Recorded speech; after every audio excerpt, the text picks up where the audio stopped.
অভয়ের মার বিরুদ্ধে যারা কথা বলছেন যে কেন উনি বিজেপির হয়ে দাঁড়াচ্ছেন, তাদের উদ্দেশ্যে একটা বলতে চাই যে একমাত্র মেয়েকে কারা খুন করেছে? তৃণমূল খুন করেছে। তৃণমূল আশ্রিত গুন্ডারা খুন করেছে। কোন জায়গায় খুন করেছে? একটা মেডিকেল কলেজে, এবং সেখানে কর্মরত অবস্থায়, যেটা পশ্চিমবঙ্গ কেন কোথাও হয়নি। গণ আন্দোলনের রূপ আমরা দেখেছি।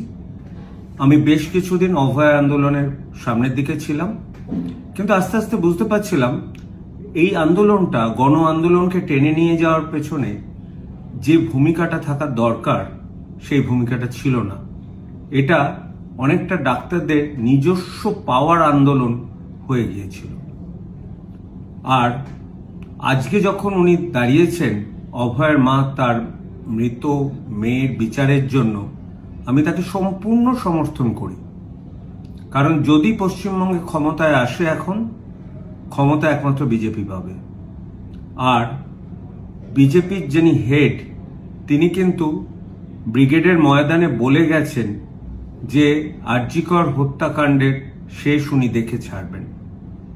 সুতরাং যদি মেয়ের বিচার চাইতে হয়, এমন একটা শিবিরে যেতে হবে তাকে যেখান থেকে বিচার পাওয়া যায়।